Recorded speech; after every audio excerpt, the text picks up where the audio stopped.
के बारे में जानना चाहता हूँ। याज्ञवल्क्य जी से भरद्वाज जी ने प्रयाग में पूछा, उनके आश्रम में। तो याज्ञवल्क्य जी महाराज हाथ जोड़कर कहते हैं, शंका कोई नहीं है, आप तो जिज्ञासा कर रहे हैं और कथा आप जानते हैं, फिर भी मैं सुनाता हूं।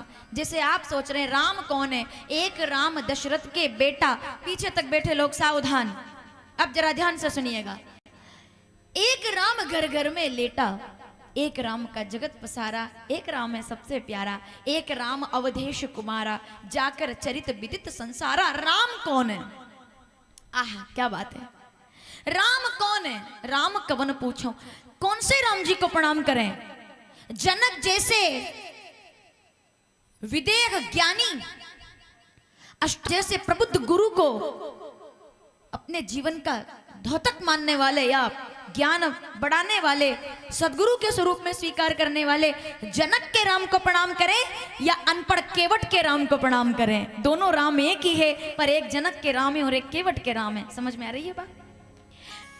झूठे बेर खिलाने वाली, चित्रकूट के घाट घाट पे शबरी देखे बाट, राम मेरे घर आना। हालांकि भजन बड़ा अच्छा है, लेकिन समझ नहीं आता कि चित्रकूट के घाट पे शबरी कैसे देखे बाट कि राम मेरे घर आना। लेकिन हर वो घाट चित्रकूट का घाट है जहां चित्त राम में लगा हुआ है, इसीलिए शबरी के राम की वंदना करें। जल्दी से नाम बताइए, 24 घंटे पहले कथा सुनाई है मैंने आपको। एक राम शबरी के झूठे बेर खाने वाले राम जी की वंदना करें, या वो सती जो 3 देवताओं को बालक बना दे, अनुसुईया के राम की वंदना करें। किनके? कौन राम कौन है? सवाल समझ में आ रहा है? दशरथ के राम की वंदना करें या मंथरा के राम की वंदना करें?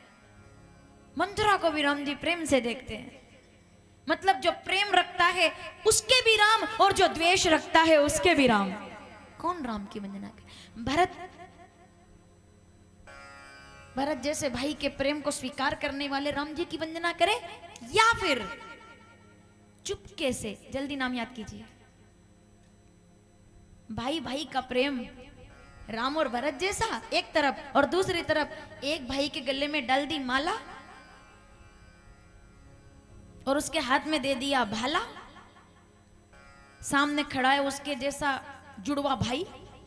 याद करो कौन सा प्रसंग है?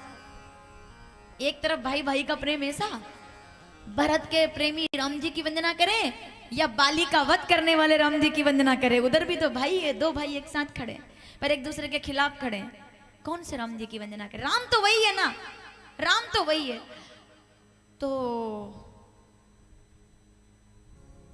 याज्ञवल्क्य जी कहते हैं, जैसे आप पूछ रहे हैं ना, वैसे ही एक बार माता सती ने पूछा था। बड़ा सुंदर प्रसंग अब आ रहा है, इसलिए थोड़ा ध्यान से सुनिएगा। बाबा कहते हैं, जैसे आप पूछ रहे हैं वैसे ही ऐसे ही संशय करई भवानी महादेव तब कहा बखानी। कल है सोमवार, कल शंकर जी की कथा है, संवाद की कथा है।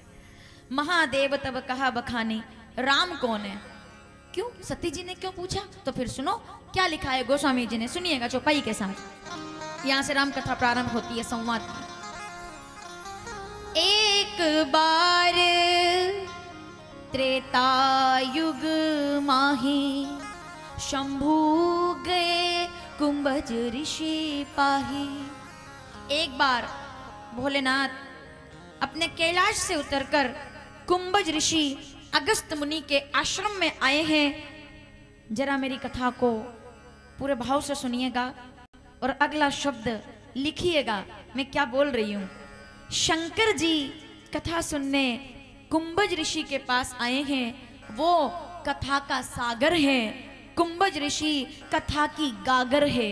एक कहावत तो आप लोगों ने बहुत अच्छे से सुनी होगी कि गागर जब सागर से मिलने जाए तो कोई बड़ी बात नहीं है, पर जब सागर गागर में समा जाए उसे राम कथा कहा जाता है। सागर शंकर शिव रूप सागर अगस्त मुनि के गागर में समाने आया है। सागर गागर में समाने आए हैं, शंकर जी कथा सुनने आए हैं। कुंभज ऋषि जो कुंभ से प्रकट है उनका नाम कुंभज ऋषि है। अगस्त मुनि कुंभज ऋषि। गागर में सागर सुना है? तो फिर देखो, शिव सागर है, कुंभज गागर है, और गागर में सागर है, यही रामायण है।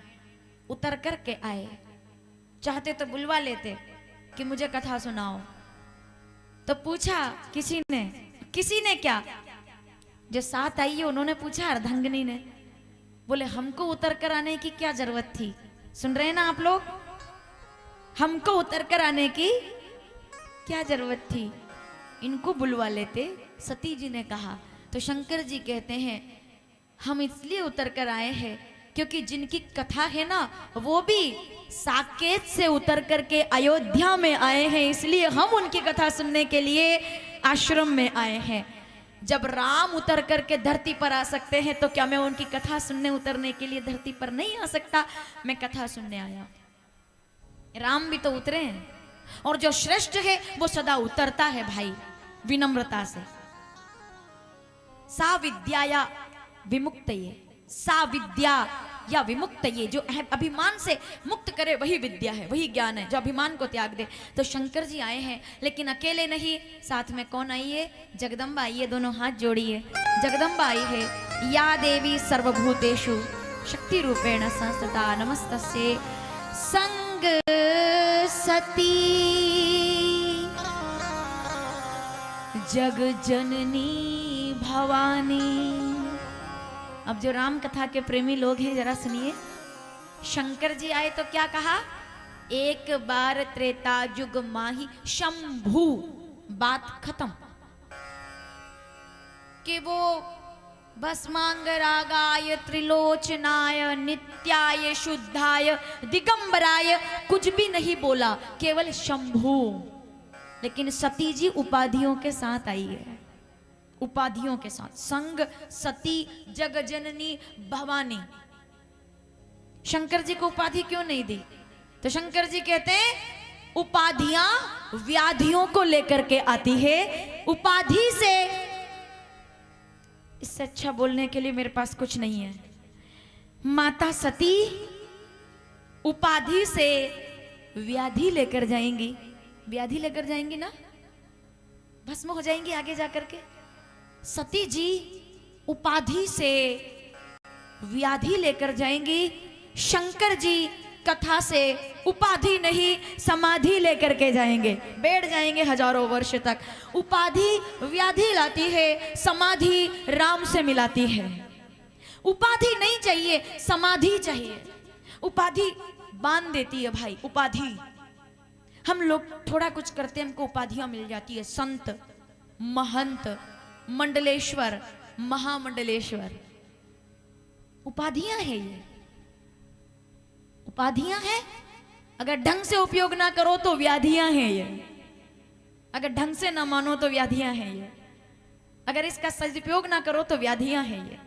समझ में आ रही है मेरी बात? उपाधि नहीं, समाधि की ओर जो बड़े वही राम का पूजक है, सेवक है। बहुत ध्यान से सुनना आज की कथा को। शंकर जी समाधि की ओर बढ़ेंगे अब, और सती जी उपाधि की ओर बढ़ी है। आइए साथ में। तो प्रणाम कर लिया दौड़कर अगस्त मुनि ने। सती जी विचार करने लगी, जो वक्ता स्वयं ही पहले प्रणाम कर रहा है वो कथा को क्या ही जानता होगा। पहले ही सरेंडर करते हैं कि मैं तो कुछ नहीं जानता, भोलेनाथ आए। पर ये तो वक्ता वही बड़ा है जो अभिमान को त्याग कर प्रेम की ओर बढ़े। अभिमानी होना बड़ी बात नहीं है, अनुरागी होना बड़ी बात है ना? कोई भी कथा वक्ता से कभी बड़ी, मैं हमेशा, ये तो हमारे परिवार की कथा है, मैं कह देती हूँ चित्रकूट में, लेकिन एक बात सुनिएगा, 20 लाख के पंडाल से कोई कथा बड़ी नहीं बनती। 30 लाख के वीआईपी पंडाल से कोई कथा बड़ी नहीं बनती। बड़ी व्यवस्थाओं से, बड़े मैनेजमेंट से कोई कथा बड़ी नहीं बनती। श्रोताओं से कथा बड़ी बनती है। जिनके श्रोता बड़े होते हैं वो कथा बड़ी बनती है। और सबसे बड़ी कथा की है मेरे सुखदेव बाबा ने। केवल श्रोता एक बैठा था, और ऐसा बैठा था जिस एक परीक्षित ने युगों को बदलने वाली भागवत को प्रकट करा दिया। वो सबसे बड़ी कथा थी। लाखों के पंडाल नहीं थे, करोड़ों का मैनेजमेंट नहीं था, राशियां बुक नहीं हुई थी कथा की कभी भी। और मुझसे भी कई बार लोग कहते हैं कि कथा की राशि बता दीजिए, एडवांस डाल दिया जाएगा। हमारे बगदी राम जी साहब की यहाँ कथा है जनवरी में, यही नाम है, नाम यही है सर का, खरसोत खुर्द में 2 से 8 जनवरी 2026। तो आपके यहाँ कथा है, कथा है आपके यहाँ तय हुई, कोई चर्चा नहीं हुई होगी उनसे, क्या देना है क्या लेना है। आश्रम बन रहा है, उधर लोग काम करते हैं, बिहार जाती हूँ, छत्तीसगढ़ जाती हूँ। मैंने हमेशा कहा है, मेरा सूत्र है ये, कथा मोक्ष करने का साधन है, व्यापार करने का नहीं। ये प्रचार के लिए है, व्यापार के लिए नहीं है कि उसके लिए भांति भांति के न्यूज़पेपर पढ़ रहे हैं आप लोग आजकल। कथा व्यापार बनेगी तो अंधकार आएगा, कथा विचार बनेगी तो एक श्रोता भी काफी होगा। तो लाखों के पंडाल कथा को बड़ा नहीं बनाते, लाखों का ज्ञान रखने वाला श्रोता कथा को बड़ा बनाता है। तो श्रोता कितने बड़े, शंकर जी है हमारे श्रोता, और वक्ताएं हमारे श्री अगस्त मुनि। तो ठीक है, कथा सुनने आए हैं। कछुक दिवस बीते यही भांति कथा सुनी सुनाई, सब आनंद हुआ। थोड़ा जल्दी बढ़ रही हूं आगे। जब कथा सुनी, मन से कथा सुनी भोलेनाथ ने, और तन से कथा सुनी माता सती ने। दोनों में अंतर, एक ने मन से सुनी, एक ने तन से, कि ठीक है आ गए तो बैठ जाते हैं। कथा में आए और अगर मन नहीं लगा तो फिर ना बैठो, फिर ना बैठो, क्योंकि फिर आप बैठे कोई फायदा नहीं। आप कथा में बैठे, कथा आप में नहीं बैठी तो सती जैसा परिणाम होगा आगे जाकर के। सुनिएगा, कथा सुनने के बाद शंकर जी ने कहा चलो अब चलते। शंकर जी जाने लगे। अगस्त मुनि ने प्रणाम करके कहा कि कथा सुनाई है, दक्षिणा तो देते जाओ। माना कि मैं मांगता नहीं, लेकिन देना तो कुछ पड़ेगा ना, कुछ तो देना पड़ेगा। शंकर जी ने कहा मांगो। बोले अविरल भक्ति का वरदान दे दीजिए, मंदाकिनी की तरह भक्ति बहती रहे हृदय में, ये वरदान दीजिए। ठीक, शंकर जी चले। अब भोलेनाथ चलते चलते सोच रहे हैं, जिनकी कथा सुनने से इतना आनंद आया, मेरे कान धन्य हो गए, रोमांचित हो गया मैं, अगर उनका दर्शन और हो जाता तो आंखें भी धन्य हो जाती। सुनते रहे हो, बीच बीच में इधर भी देखा करो, जब जब भी मौका मिले, पलक झपको तो इधर देखा करो, चाहे ना देखो इधर देखा करो। इधर देखने में सार है, बाकी तो सब बेकार है, इधर देखने में सार है। तो उनका दर्शन और हो जाता तो मेरा कथा सुनना सफल था। शिव संकल्प से लोगों के काम पूरे होते, उनके संकल्प से क्या उनका काम पूरा नहीं होता। उसी समय रावण ने सीता जी का हरण कर लिया और राम जी रोते हुए, चैतन्य राम, आहा चैतन्य राम जड़ प्रकृति से सीता का पता पूछते हैं। चैतन्य राम जड़ प्रकृति से सीता जी का पता पूछते हैं कि पूछत चले लता अरूपाती, वो जड़ है प्रकृति, राम तो चैतन्य है ना। चैतन्य राम विहल होकर प्रकृति से सीता जी का पता पूछते हैं। इसका मतलब क्या है, आगे बात करूंगी आपसे मैं अभी। इसका मतलब क्या है, राम जी रो रहे हैं, लक्ष्मण जी ढूंढ रहे हैं सीता जी को, भाभी कहाँ है। तभी शंकर जी ने राम जी को देखा, देख करके सोचा तुरंत दौड़कर प्रणाम कर लूं, प्रणाम करूंगा तो लीला में विघ्न होगा। दूर से प्रणाम किया। श्री राम जी को देखते ही शंभु समय तई राम ही देखा, उर उपजा आनंद विशेषा। और जैसे ही देखा आंखों में आंसू आ गए। आहा, रामचरितमानस बालकांड 48वां दोहा। इतनी सुंदर दशा भोलेनाथ की, दूर तुलसी दर्शन लोभ मनु डरु लोचन लालची। दशा भोलेनाथ की ऐसी है कि ललचा गए कि राम जी को कितना देखूं मैं। मैंने कल कहा था ना कि मैंने उनको इतना देखा जितना देखा जा सकता था। शंकर जी ने राम जी को इतना देखा जितना देखा जा सकता था, लेकिन केवल 2 आंखों से कितना देखा जा सकता था। देख देख कर ललचा रहे हैं। लालच हो तो शंकर जी की तरह होना चाहिए, तो लालच भी उपासना बन जाता है। बार बार देख रहे हैं। मन डर लोचन लालची। सती जी समझ नहीं पाई ये क्या हो रहा है। बाबा कहते हैं किनको देखा, राम जी को देखा, और देख करके दोनों हाथ जोड़कर प्रणाम कर लिया। दोनों हाथ जोड़िए मेरे साथ, एकदम सीधे बैठेंगे सब, सीधे बैठ करके दोनों हाथ जोड़कर प्रणाम कीजिए। जय सच्चिदानंद। वैश्विक चौपाई साहब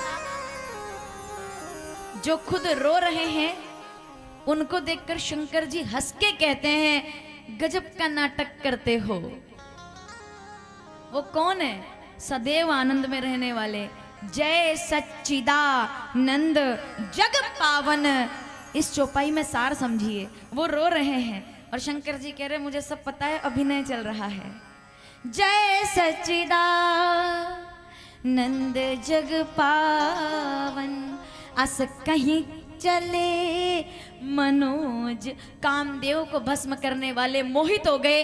राम जी को देखकर कहते हैं इनसे सुंदर देखा तो क्या देखा, देखकर चले पर बार बार देखते हैं। सती सो दशा शंभु के देखी उर उपजा। आहा क्या बातें हैं। संदेह विशेषी। एक राम जी को देखते हैं तो आनंद विशेष होता है, दूसरा शंकर जी को देखती है संदेह विशेष होता है। दोनों के भाव में कितना फर्क हो गया। थोड़ा आगे चले तो शंकर जी ने कहा सती क्या हुआ है, तुम परेशान लग रही हो। जो राम जी पर शंका करेगा वो तो परेशान रहेगा ही। जो राम का नहीं वो हमारे काम का नहीं। क्या हुआ है? बोले किनको अभी आप प्रणाम किए हैं? बोले पहचानी नहीं तुम? बोले किसको पहचानना था? बोले मुझे कोई आश्चर्य नहीं हुआ कि तुमने उनको नहीं जाना। बोले किसको जानना था? बोले वही तो है मेरे राम। बोलिए राम। थोड़ा मंदाकिनी तक आवाज जाए। राम लगना चाहिए चित्रकूट के पंडाल में बैठे हैं राम। सब जो जहां बैठा है राम। अरे भाई जो YouTube से सुन रहे हैं वो भी राम। शंकर जी जोर से बोले राम। कौन है ये? सोई मम इष्ट देव रघुवीरा, सेवत सदा जाहि मुनि धीरा। अरे सती तुमने इनको जाना नहीं और मुझे कोई हैरानी नहीं हुई, क्योंकि जिसने राम कथा को माना नहीं वो राम जी को कैसे जान सकता है। अगर राम कथा को मान लिया होता तो मेरे राम को जान लिया होता। तुम तो कथा में बैठी थी ना?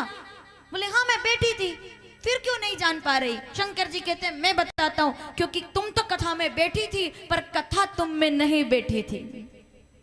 तुम तो कथा में बैठी थी पर कथा तुम में नहीं बैठी थी, इसीलिए तुम नहीं जान पाई।